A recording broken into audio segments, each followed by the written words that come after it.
Welcome to the Kinda Krunchy podcast, where we talk about all things health and wellness. We can't wait for you to hear today's episode, so let's get to it. Hi guys, welcome to Kinda Krunchy. We're excited for today's episode. Yes. We have lots of nutrition tips. We have our 10 tips, and I'm going to have Top 5, 10. and Rachel's going to have 5. But before we get into that, let's just talk about what's happening, what's new with you, Rachel, just all the life updates. My life update is I have just been feeling so inspired lately. Ooh. Add the little stars. No, seriously, so creative. And I get like this sometimes. It of course depends on my cycle too, but like consistently, even in the parts of my cycle where I'm normally like just a blob, I've just felt so creative and inspired and alive lately. And I've been like, I wake up in the morning and have like a new idea about something that like I need to get out of my head. And I feel like it's like groundbreaking, and it's really not. It's like drawing house plans for the house we want to build, or like writing a cookbook, or ideas for my work, or lately I've been like, oh, I know I want to create a capsule wardrobe and I know exactly what I want it to be. So I'm creating Google Slides for it. Like just stupid stuff that I'm like, I have to do it because it's in my brain. I have to do it. So yeah, I have been just really on a creative kick, which has actually kind of been interruptive to my life because it feels like if I don't like get on it right then, like I'm going to lose it. So I have to do it type of thing. But I love the notes app on my phone. I keep like my day-to-day plans in there. I literally type them out, and like that's how I keep my life straight is if I don't put it in there, I'm going to miss it or forget about it. So it's literally like my lifeline. And my notes, I have so many notes in my notes apps, hundreds of notes, and they're all categorized in little folders and then subfolders because that's how I am. And so my ideas have a folder, and it's blowing up lately. Like and it would make no sense if I look at it not in like a half-dazed morning time.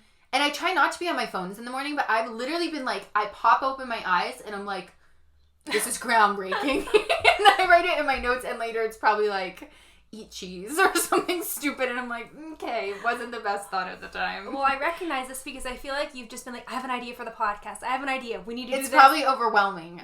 Because I've been overwhelmed by it. Well, it's good because I'm just like, wow, she has all these fantastic ideas like every day. Popping off with the creativity. No, I love it. That's awesome. So yeah, just been feeling very alive in that way. What about you? What's your life update? So first, we just got a chest freezer, which I envy you. I feel like that's an adult. We're hoping to in the fall.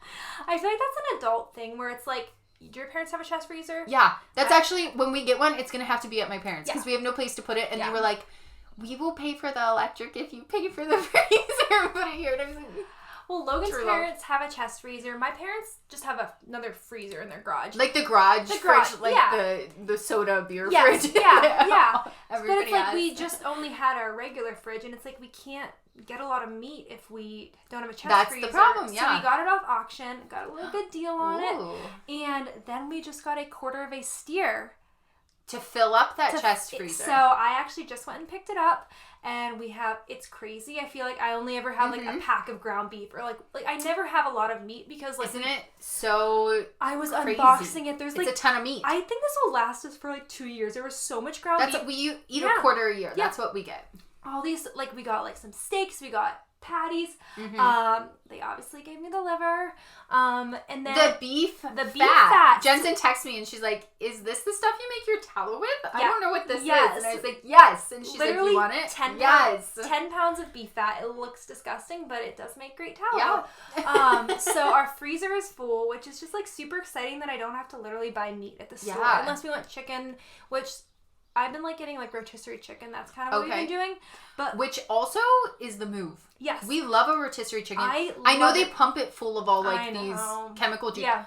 It tastes amazing. Yes, it falls off the bone. It's so easy to just go pick up a rotisserie chicken, and then we just like, no. Yeah. I was actually, so Jenna, who was on our podcast, she was actually just talking about this on her episode. Okay, yeah, I think I heard her say that. And I responded to her, I was like, rotisserie chicken is the best. She's like, I know. Yes. So good. It really is. But get you that protein. Get that protein. Other than that, I just need to say that, like, we're in full summer mode, and like, we go get ice cream, whether it's just us or with our like small group or with a double date with friends. Like, I feel like we are just hitting the ice cream shops and you have to. It's limited like season.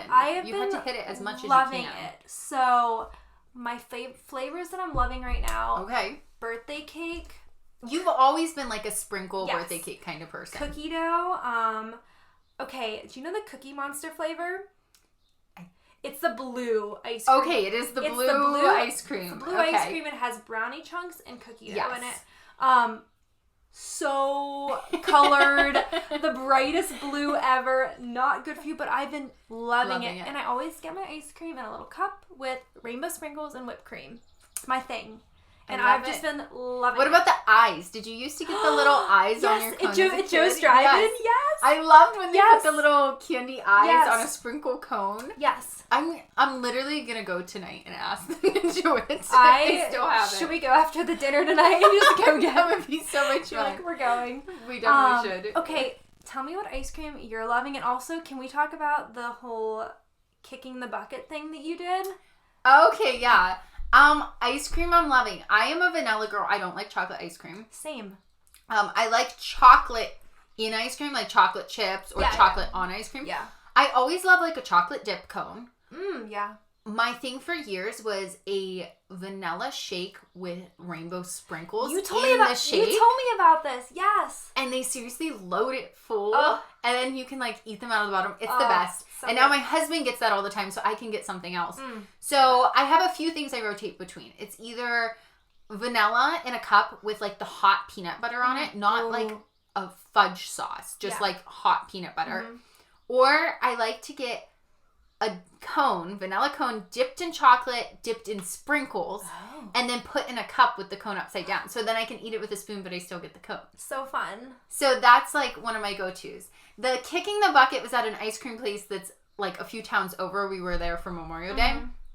And we used to live over there, and it's like a thing there where they have big Perry's ice cream buckets that are like, I don't know how many gallons, but they're huge. And if you get the last scoop in the bucket, it's called kicking the bucket, and you get your cone with the scoop, which they're small also, is like this massive scoop. Yeah. So you get that cone, and then they blow a horn, give you a button that says, I kicked the bucket, and they say, do you want the bucket to eat out of? Like scrape the rest off the sides. So I, for years, wanted to kick the bucket. The one time I almost did, and I heard them in the back say, she kicked the bucket, but we want this flavor. And then the workers there ate it, and I was like, never coming back here. But we go every Memorial Day. Last year, I kicked the bucket on Memorial Day there, and Logan and I took the bucket, and I was like, no way, I kicked the bucket. This year on Memorial Day, I kicked the bucket again. So I'm like, it's my lucky day, apparently. What flavor? It was banana cream pie this year, because I normally get, I can't remember what the one's called I get, because it's only on Memorial Day I get, but it's normally, I think it's just kind of like a Moose Tracks type of thing.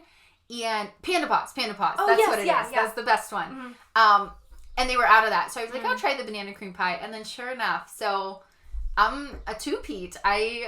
Next year I'm going for 3. Yeah. I'm looking forward to it. That's so fun. That's such a cool idea that they have. It is. It's just like, and the horn was so loud, and someone else kicked the bucket right after me, and they blew the horn, and she like ran to her car and was hiding. When they blew it for me, I like walked with the bucket, because my in-laws were like sitting down here eating their ice cream, and I was like, I kicked the bucket, everyone! Just had to make it a spectacle. Oh, of course.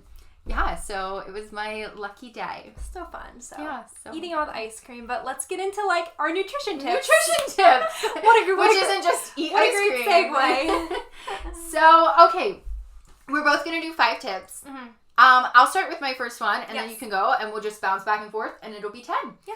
So, okay, my first tip for nutrition and like getting all that good nutrition, taking care of your health in that way, is to focus on adding in more nutritious foods instead of taking away. So really trying to diversify your nutrients, getting that colorful plate. So that's like, instead of being like, well, I don't want to eat these things because they're bad for me, instead think like, can I add a side salad to my dinner every night and throw some carrots and pepper in there and like red onion or whatever? Because That's going to give me some different colors in my plate, a little bit of diversity in what I'm eating. Can you throw some nuts and seeds on something like yogurt or a smoothie? Can you just throw together a fruit salad and get like a little bit more variety of things you're eating? So really adding in more foods throughout the day rather than limiting yourself. Yeah, I love that. That's my first one. That's a good one. My first tip is to eat the whole animal, which you're not going to eat the whole animal, but it's the like the nose to tail, like trying to like, instead of just getting like the good meat off the bone or like the chicken breast, just the and chicken throw the breast rest away. Like what other things can you get? So bone marrow is amazing. Have you ever had? Jensen has been a bone marrow girl for years because she used to have a food Instagram account when she lived in Pittsburgh. Yeah, you can still find it. It's Jensen.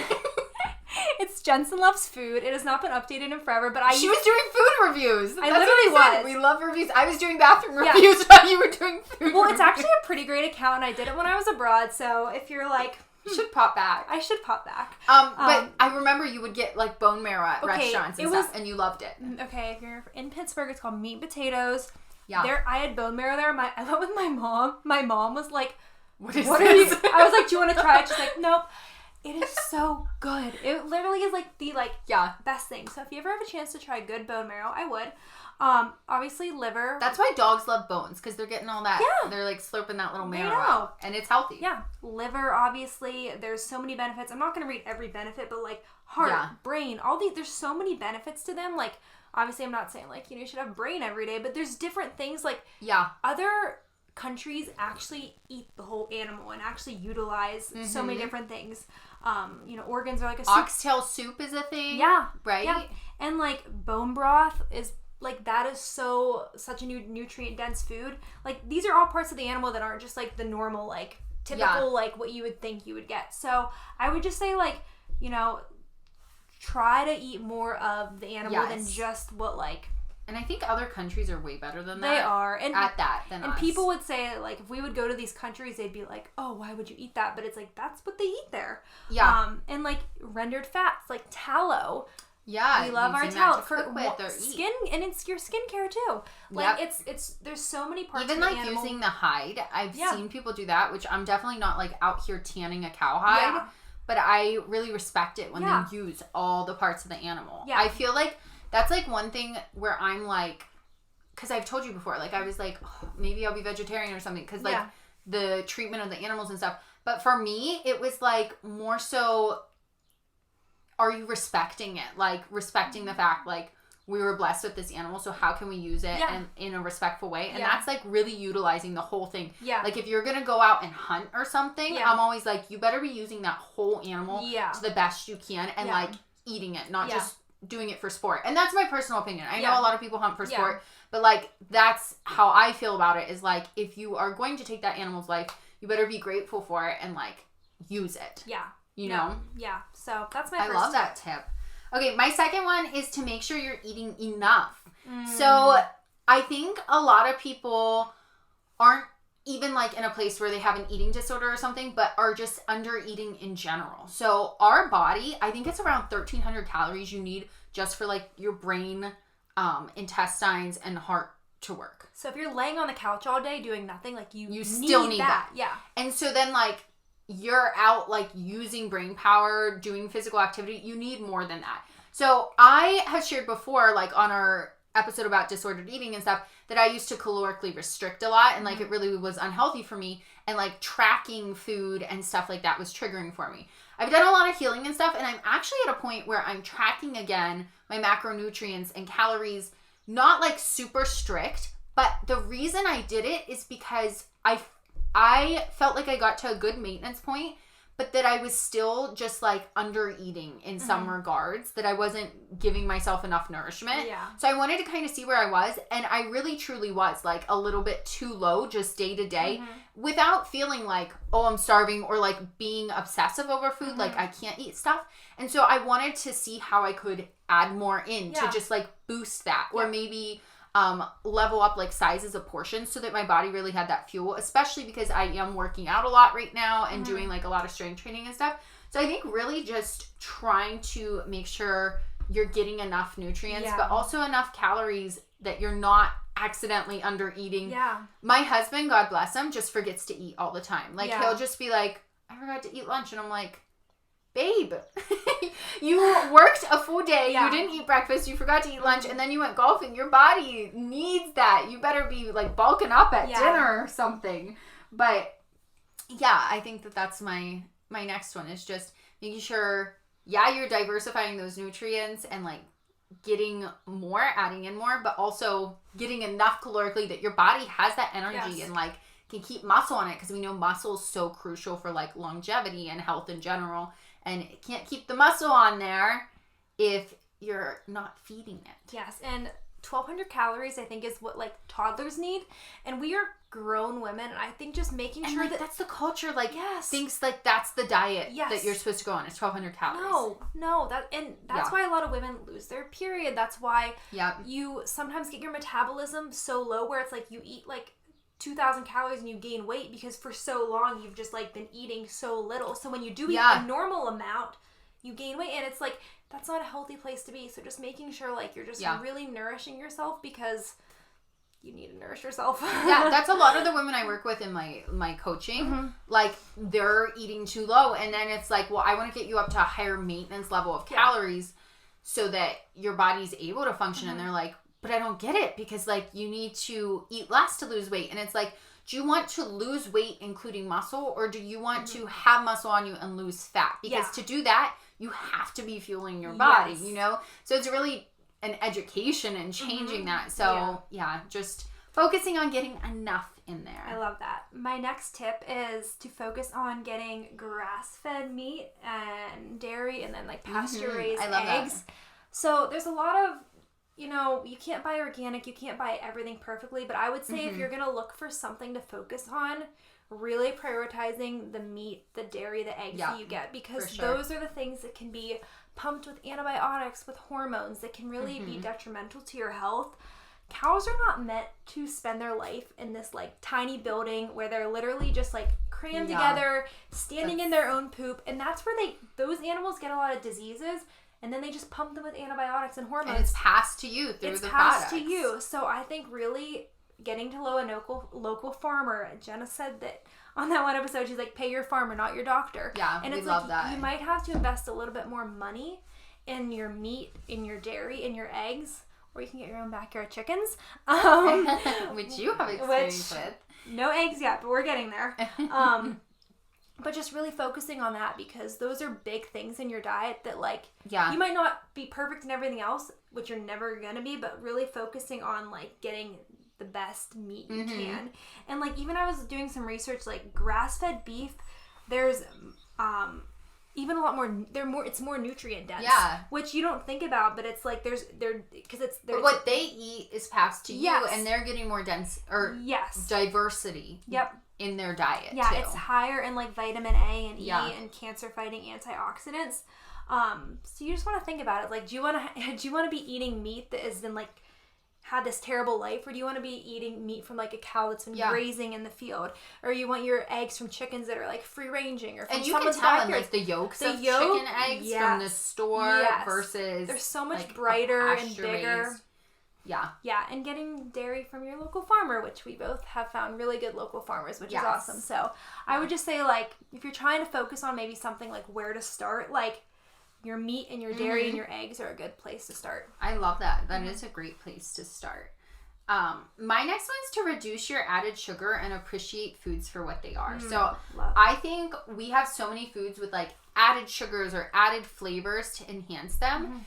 And we get such like a taste for that we don't appreciate like a strawberry as being sweet. Like if you have a spoonful of sugar and then you eat a berry, you're going to think the berry's tart. Yeah. But if you eat the berry before anything else in the day, you're going to be like, oh, that was so sweet. You know what I mean? So really appreciating them for the flavors they have, instead of like adding sugar to all our fruit or adding it in all our yogurts and things. Sometimes things do taste like more of that savory or sour or bitter flavor, but I think being able to appreciate that, even like chocolate, like dark chocolate versus like the really sweet and light chocolate, being able to appreciate flavors like that, I think a lot of other cultures do that way better. They have things like green tea or just coffee black. Mm-hmm. And we kind of like add sugar to everything. Yeah. And it's good for your health to reduce the sugar because sugar can cause disease, can cause inflammation. Mm-hmm. There's a lot of blood sugar spikes that can come from it also. So reducing it for health purposes, but also because like, let's appreciate foods for what they are. I feel like I used to be like all white chocolate. Like if I was going to like pick a chocolate to eat, it would be white chocolate, which I still love white chocolate. But now I actually have learned to like appreciate dark chocolate. And dark chocolate. And now I like only buy dark chocolate, but it's much more tasty to me that I've cut back on like all the processed sugar that I was eating. So this is like something I found. If I always get my yogurt unsweetened because like they put so much sugar in it. Yeah. So I'd rather sweeten it myself if I'm like, this is if I'm buying yogurt. So I'll sweeten it with just like a little bit of honey then. Yeah. Because that's like a natural sweetener. I love to put like Greek yogurt or a yogurt in with really dark chocolate or even cacao nibs because those are super dark. Yeah. And then some like berries and then a drizzle of honey because the chocolate and the berries are like more bitter. That then it brings out flavors of sweetness from like the honey or like the yogurt then tastes more sweetened. That it gives you a different flavor experience versus like if that yogurt was just all sweetened and then I added the really bitter chocolate, like I probably wouldn't like it, but it helps the balance. Yeah, that's the thing when you're like eating like real foods, they can like pull different flavors out, which is how like when you go to a fancy restaurant you're like, oh, why is this so flavorful? It's because they're like really like looking into like the sweetness and the tartness, the acid, salt, fat. Isn't that like a cookbook, salt, fat, acid or something like that? Yeah, there's these and distinct that's things. Like the concept is just like mixing those things to get amazing flavors. People think like American food is just so like blah, which it is sometimes. It is sometimes, yeah. Because it all has seed oils and sugar, and that's like pretty much what we're eating. Yeah. And it's just like masking other flavors. Yeah. So trying to appreciate foods for what they are. My next tip would be to go organic with the Dirty Dozen, which is pretty funny because I was just eating some blueberries and strawberries that were not organic, and they are like some of the 80-20 kind of 80-20 balance. But basically, I'll attach an image of this in our like Instagram and put it in the show notes. But there are 12 vegetables and fruits that are known as like the Dirty Dozen, and they update this every year. Yeah, we should definitely share Blueberry was just added to it, which is interesting. It was not before. But these are the foods that are sprayed with the most pesticides. So these literally like on all of these foods, there's like over 100 pesticides that they've tested. I know over 200. Sorry, 210 total pesticides found on Dirty Dozen produce. So these are the foods that you're going to want to prioritize as organic. So blueberries, strawberries, spinach, kale. There's 12 of them. You know, when you're going to the store, you don't want to buy everything organic because it's expensive. But if you're going to decide which ones to buy organic, these would be to focus on. And then there's the Clean 15, which those would be like bananas, avocados, pineapple. Think about that. It really doesn't matter to buy those organic, is what I've heard. Exactly. Like, there really isn't an organic version, or they have skin on them that you take off. Like, think about it. You're like not pineapple, banana, avocado. Yeah, you're not eating the outside of that, so it makes sense. I didn't realize this. This is like a fun fact. Did you know like the little like code on like the fruit and vegetables? Like there's like a number sometimes. So this is what the internet told me. If it has a 5-digit code, it's organically grown and it begins with a 9. And if it's like conventionally grown, it begins with a 3 or a 4. And genetically modified produce has a 5-digit code, but the first number is an 8. There's a lot. Wow. I know. So, but most things just say organic or non-organic, so you don't have to go into that, but I just thought that was kind of interesting. So yeah, I would just say try to go organic with the Dirty Dozen.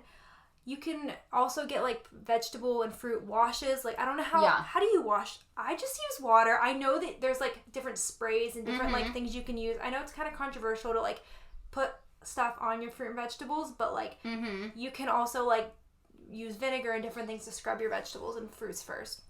I'm really bad about that. Same. Okay. I just use water. Same.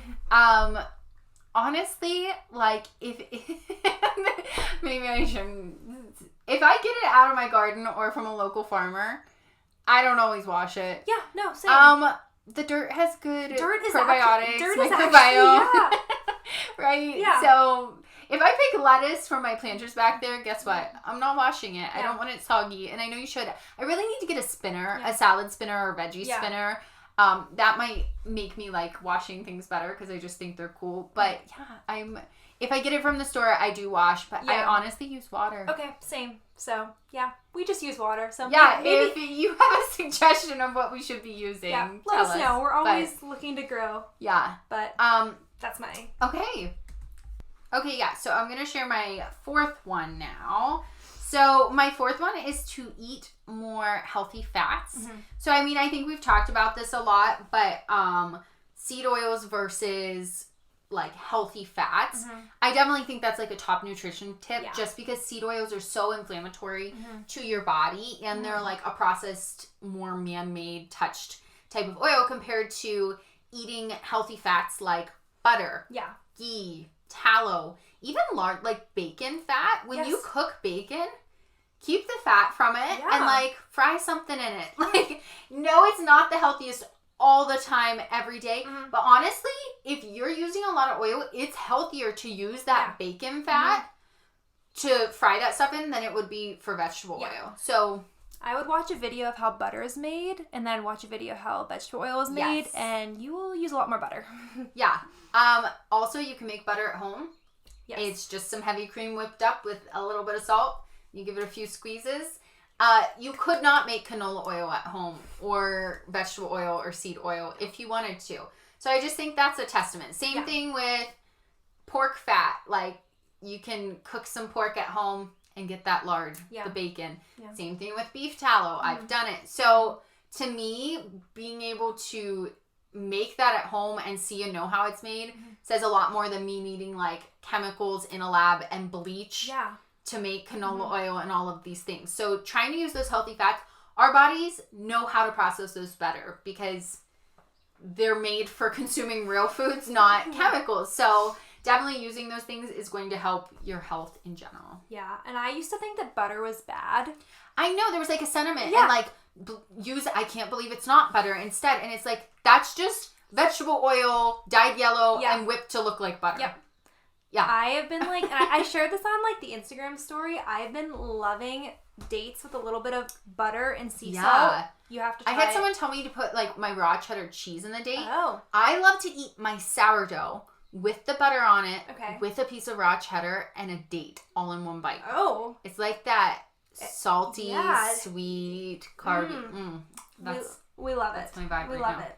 So my next one has a little bit to do with fat, but it's to eat balanced meals. Yeah, I think sometimes we get into this thing where we're like, I'm eating low fat or low carb, and I'm just only... There's so many diet trends like so many diet trends, and it's just like, eat a balanced meal, have a protein source, have a fat source, have a carb source. And no offense, like, you're not going to feel... You might feel full after eating like a big salad with no protein or fat, but you're not going to feel satisfied. And I think like... Yeah, it won't keep you as full as long. Or you're going to want to binge later because you're like, wow, I'm craving like some fat or some protein, or I'm like still wanting more. So I would just say like, when you're eating your meals, like look at your plate. Like, do I have a protein source? Do I have a fat source? Do I have a carb source? Yeah. And again, not every meal is going to be perfect. I know for me, like I was telling you, I've been craving like a banana and peanut butter in the morning. Not even protein. I used to be like more protein in the morning. There's a little protein in the peanut butter, but people think peanut butter is a protein food and it's more of a fat. Yeah.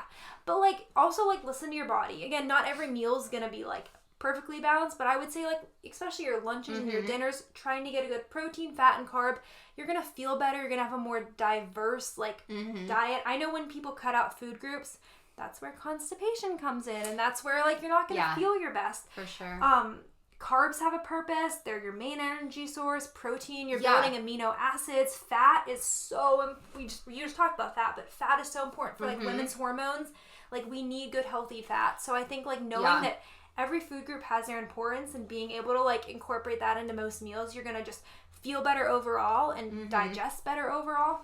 I feel like one of the really big trends right now is like kind of keto and just high protein. Like on TikTok, everybody's all about protein.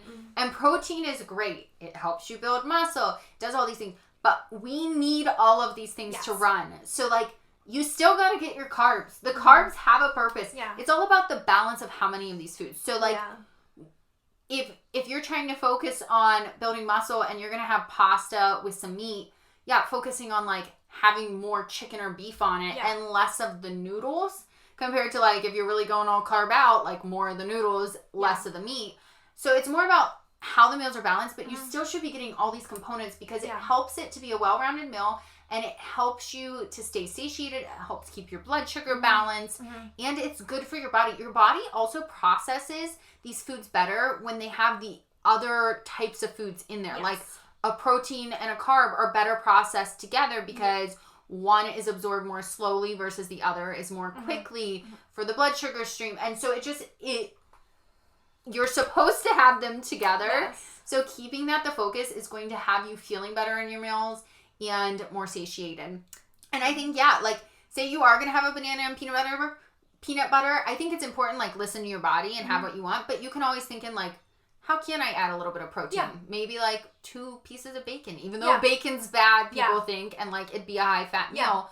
No, like that throws a little bit of protein in. Yes. Like just what can I add in again, right? Love that. One other thing I'm going to add with that is a little bit of a blood sugar hack. Okay. Glucose Goddess. We love her. We do. When you eat your meals, again, you don't need to be perfect about this, but if to balance your blood sugar, it actually, the order you eat your meal can actually help with your blood sugar. Yes. So like if you're having like, say you have like a salad, a protein, and like a carb, eating like the greens and the salad and then the protein and then the carb, it actually helps your body balance your blood sugar better than having that carb at the beginning. So like, obviously eat the carb, but like the order does help. And again, some people like to eat one food at a time, and some people like to intermix. What are you? Do you eat one food at a time off your plate, or do you mix them?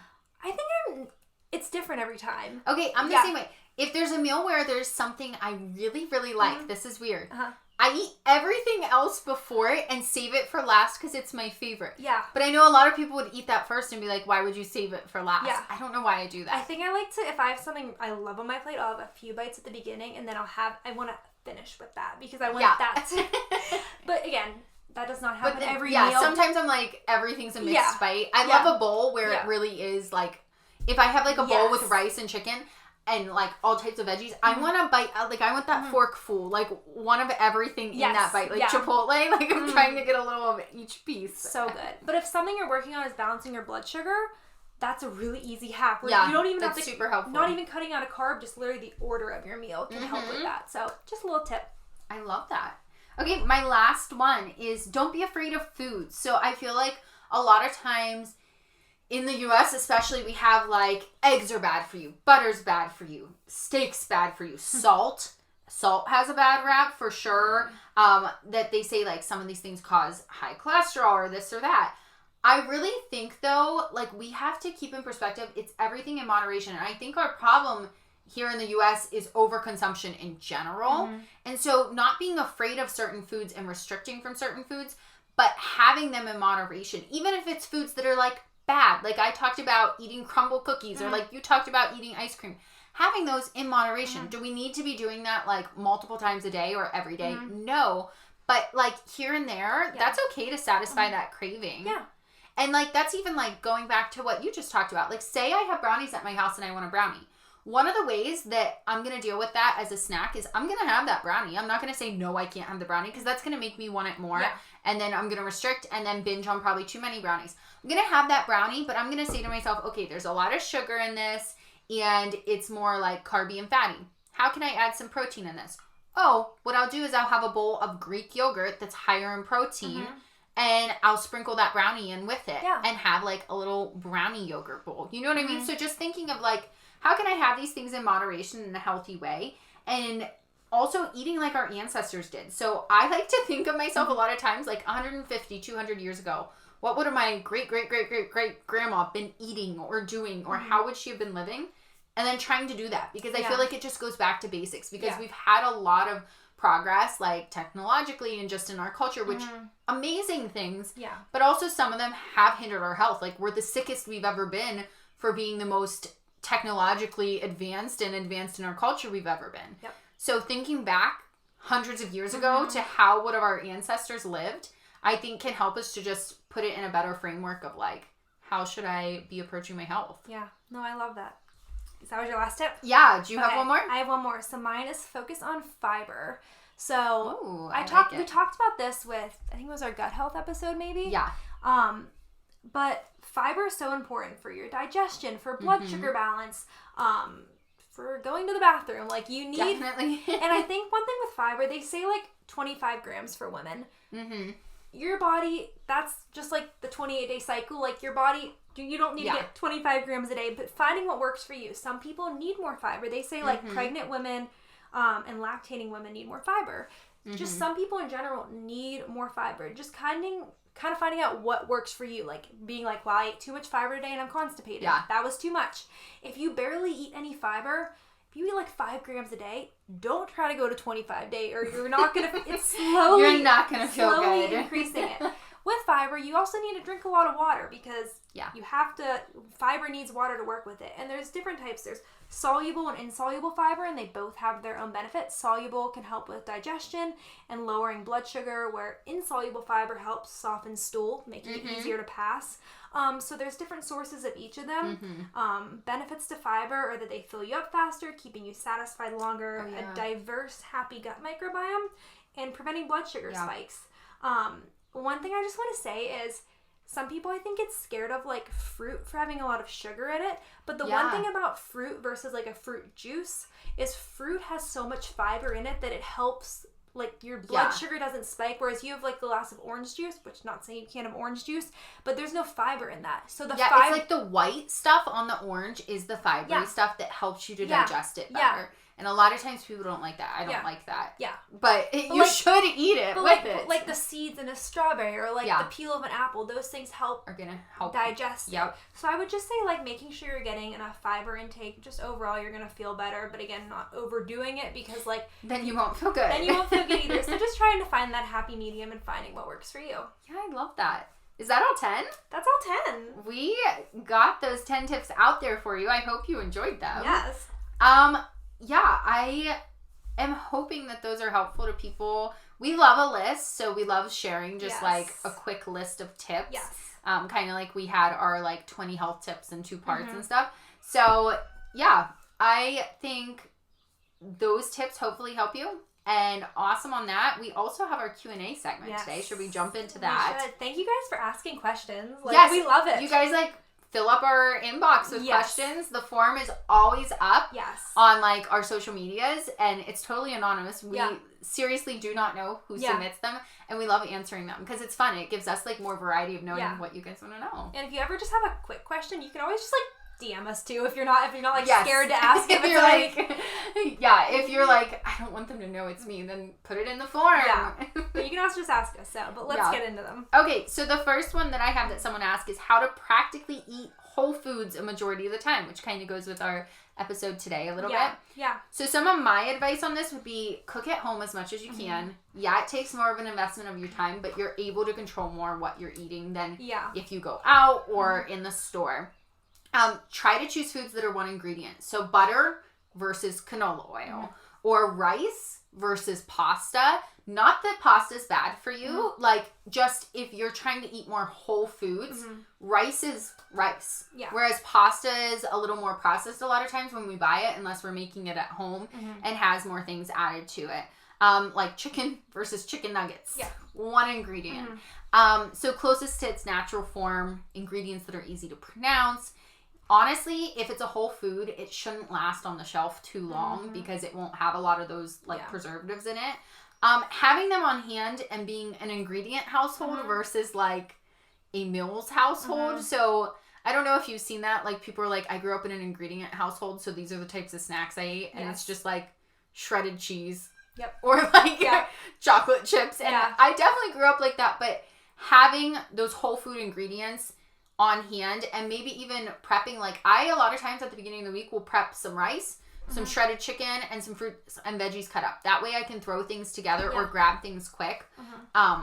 Packing your lunches and having grab and go stuff, just like I said, like those grab and go snacks or meals you can make. I love like sharp cheddar cheese cut up into cubes or like raw cheddar. I love like jerky or anything like that, shredded meats. Just it's gonna be more ingredients than like oh, we have these granola bars or these fruit snacks as much. And the last thing is just shopping perimeters in the grocery stores where you're going to find more of those whole foods than in the middle. You literally said every one of my bullet for points. Those. And I just banged through that one. One more thing I would say is just like when you're cooking your meals, which I think this is easier, focus on like that like protein, fat, and carb versus like a big casserole dish. Yeah. Where it's like if you have like a rice, a steak, a zucchini, like those are 3 whole foods versus like if you're making a casserole, there's a lot of other things thrown in there, which not against casseroles, but just trying to focus on like the simpler meals. We're anti-casserole. Anti-casseroles. Didn't know that was a stance. Literally had a casserole yesterday, just saying. So casseroles can slap sometimes. They can. And my last tip is just be 80-20. Don't be too hard on yourself. Of course. It's impossible to eat all whole foods all the time. All the time. Yep. So having that balance. But. Absolutely. Do you want me to get to the next one? Yeah, sure. What's your next one? So the next one would be best natural anxiety tips or help with that. Yeah. I can start with something. Yeah, go ahead. So one thing is limiting caffeine. I know a lot of people that have struggled with anxiety say that like cutting out coffee or anything with caffeine has helped them.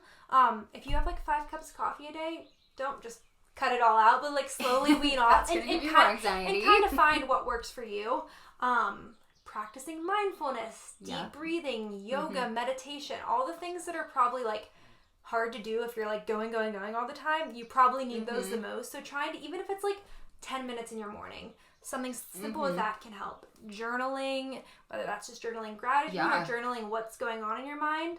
I know that's been helpful. Exercise in a healthy way. I wouldn't say don't use exercise as like a therapy, because like exercise is a stressor on the body, but like finding a good mix of exercise that works for you can help with any anxiety. Time in nature, being outside. Yes, for sure. Herbal teas, different adaptogens. Ashwagandha we talked about. It's like a super supplement. Yeah. I don't even take it. No. I should maybe. It's always everywhere for everything. Another thing is time with animals. Yes! People say that helps with anxiety. Like, I know. I love animals. During finals week, I went to University of Pittsburgh, and actually once a week they had them, but also, like, every day during finals week, they had therapy dogs on campus. Oh, my goodness. They would just come to the library, and you could just, like, pet dogs. Because everyone's awesome. Everyone's so stressed. Yeah, what do you have? Yeah, so the only other ones that I had different were focusing on a little extra sleep, maybe. Trying cold plunging, which we had talked about. It can have benefits for anxiety, but that's kind of a tough one to start with. So maybe some of these other things are easier to start. And then my other thing was eating breakfast within an hour of waking, so your cortisol is not spiked, making you feel more stressed and like anxious. And the last one is having a good morning routine that makes you feel accomplished and like not rushed and stressed, because stress can lead to anxiety about things. So just really giving yourself time and more peace of mind. I love that. Yeah. Okay. The next one I have is a question that someone said, referring to comparison. How do you navigate comparison, especially with someone close to you? The line between admiration and jealousy can get fuzzy. So, what I would say on this is I think comparison's the thief of joy. So when you're looking all around you at what everyone else is doing, it's just going to make you like feel bad about what's going on in your life. So keep your eyes forward on like where you're headed, not where someone else is headed. And then like the grass is always greener on the other side. So realizing that what you see, even if you're really close to this person, isn't the whole picture of their life. Like they still have struggles, even if you're like, well, they don't have struggles like I do, or like I wish I had this and that. Like they still have things going on that you might not see. So I would just say, like, especially if it's someone online, like that's not always real life portrayal either. And the last thing I would say is take time to learn about you and what do you like to do and what's unique about you and what makes you different, and pursue those things and be proud of them and dive into them and realize you don't have to be like the other person is, even if you're like, oh, I wish I had their life, or I wish I could be like them. Yeah. That might be great for them, but that doesn't mean that's what's right for you in this life. So just really seeing those people around you as an extension of yourself and celebrating their wins, because you helped them get to where they are in some way. So you should celebrate where they are. And I know sometimes that's tough, but comparison really is the thief of joy. Yeah. The question, do you ever struggle with comparison? I read that. I was like, yep, all the time. Yeah. I compare myself to Rachel. I compare myself to, like, we all do. Everyone. You're probably comparing yourself to us right now. We compare ourselves all the time, whether we, like, even try to or not. Mm-hmm. But just knowing, like, God designed you as you are. You have your own gifts, your talents, your own timing. I know it's so easy to, like, envy people's seasons of life. Yep. Where, like, oh, I wish I was married. I wish I had 2 kids at this point. Like, but it's like your timing is perfect in your life. Being able to embrace, like, the things you do have now. If you're not married, like, being able to enjoy, like, the singleness of, like, being able to do whatever you want. If you don't have kids, being able to, like, go on a date night, not worry about having to, like, find a sitter. Like, focusing on, like, what you do have. And I would say limiting social media if comparison's really hard for you, because I know, like, I get on social media and I'm like, my life's great, and then I'm on there and I'm like, my life sucks, because I'm like, because you only see people's highlight reels. You see the highlights. You see their cute little house that they took a picture of, like, everything, but then there's a mess behind them that you didn't see. And we all do it. You see my cute, like, you see right here the studio. Yes. Like, the tripod's literally on a piece of unfinished floor that still needs painted, and the door needs another coat. Or we have junk on the chairs. And the porch roof's, like, falling down. You can't see that because we're showing you the studio view we want you to see. But, we have, like, these socks on with our Birks because it's our cold. Feet are cold, and we don't have a heater in here yet. Yeah. So, you know, you really have to just understand it's not always the whole picture. Even if this is, like, a close personal friend you talk to, they still have struggles you might not even know. And just, like, having joy for them and their successes and realizing, like, focusing more on you. What are your successes and how can you work through things? Yeah. That was good. I like that question. Do you have another one? Yes. So someone asked natural things that help with acid reflux. Okay. So one thing I would say is, like, if you constantly are struggling with this, it might be helpful to keep a food journal just to, like, see what is triggering you. Because sometimes it's hard to pinpoint. Like, sometimes it's just certain foods. Sometimes it's a lot of foods. But just being like, wow, every time I eat this, I feel very sick to my stomach. And just being able to, like, know that.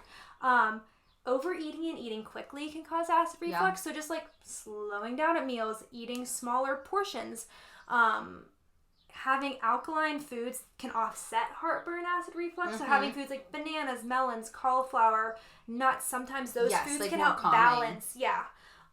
Wearing loose-fitting clothes. I read this tip that's making sure that your head and chest are elevated higher than your feet when you sleep. So, like, propping yourself up. I don't know. That's what I was doing a lot of research in this, and everyone was claiming that. So maybe try that. You want to hit some? Honestly, I feel like you covered them pretty good. I didn't really have anything additional to that. I would just say watching your acidic food intake. Fermented foods are great. Ginger tea. Yeah, ginger tea is so calming in general. I love ginger tea. Sometimes tight-fitting clothes can even disrupt that as well. Watching your caffeine and alcohol. Things like coffee or, like, super acidic on my third cup. Acidic foods like that. Everything's fine. Yeah. All right. Okay. So there's 2 more questions. The one is probiotic recommendations. Probiotics, yeah. So I feel like that can be a quick one. Yeah. I personally take the SBO probiotic from Ancient Nutrition Supplements. Okay. I like that one. I've also heard good things about Symbiotica. So those are 2 I would recommend, or Just Thrive, I believe, is the other one. But I haven't tried the Just Thrive or Symbiotica. I like the Ancient Nutrition one. I have, like, a dropper from, like, Mary Ruth's Organic, which I don't take it every day, but sometimes I utilize it. But I think overall with probiotic, 1, read reviews. 2, try to get, like, one with, like, the most minimal ingredients. Soil-based. 3, don't order from Amazon. Try to order directly from, like, the supplier or using, like, Fullscript or some, like, website. Amazon people can just, like, sell things. Like, make sure it's that brand's Amazon page too. Yeah. People can just, like, buy a supplement, fill it with, like, sugar pills, and sell it. If you're lucky, sugar pills, and, like, resell it on there as a random seller, and, like, you think you're getting it, and it's not it. So buy directly from the supplier, I would say. The last question is, how often is it normal to have sex? Yeah. So, do you want to start? We're not, like, a relationship-specific podcast. But we'll tell you. The first thing I'd say with that is, if you're asking that question, one of the things I would think is if you have a partner that you're sexually active with, have you had this conversation with them about how often you're having it and if you're both happy with that? Because it sounds to me like you're probably asking this out of a place of like either I feel like I'm not having it enough or too much. Yeah. And if you're feeling like that, you need to communicate about sex to your partner. Yeah. You have to have those conversations because it just helps you to be on the same page. Otherwise, there's so much left unsaid and wondered, and that can just like create confusion. And I would say like different seasons of life. Sometimes you're in busier seasons where you can't have as much sex. Sometimes you have a lot more free time. You might have kids. You might not have kids. There's so many factors. Even by the week, you guys might have a super busy week at work and you barely have time. Or you might have more free time where you do have more time for sex. Also, time of the month. Yeah. If I'm on my period, like, you know, it's just there's so many factors. But I think like what you said from the start, just making sure that you and your partner are on the same page because that's all that really matters. Like, it doesn't matter like if your neighbor or your best friend, like, they have sex more than you or not. Like, it doesn't matter. It's like, it only matters between you two and what's healthy for your relationship is what I would say. Yeah, I think so. Like, I think it's going to be different for everyone in different seasons of life, like Jensen said. Yeah. Like, when you're really stressed, both at work and have kids and life and all this stuff going on at home versus when you're having a kid-free vacation for a week, just like laying around in the sun, no worries. Like, your sexual activity is probably going to be different because you have no cares in the world and like feel great and have tons of energy versus feeling constantly depleted and tired and like have a lot of responsibility. Yeah. That's going to affect things like that. But that's why communication is important because you and your partner need to be on the same page. Yeah. So you're both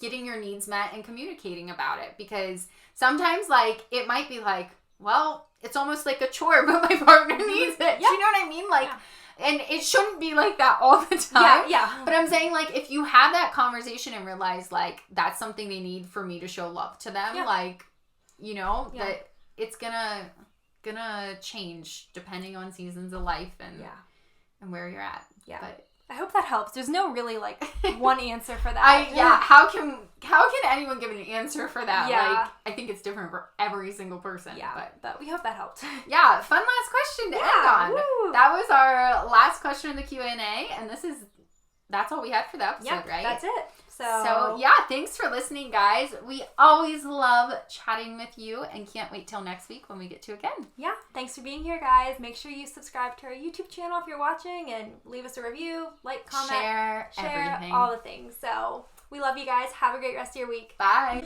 Remember, although we talk all things health and wellness here, this is not medical advice and you should always seek out your medical professional for further questions. Thanks again for listening. Please remember to share, comment, and subscribe to help support our podcast.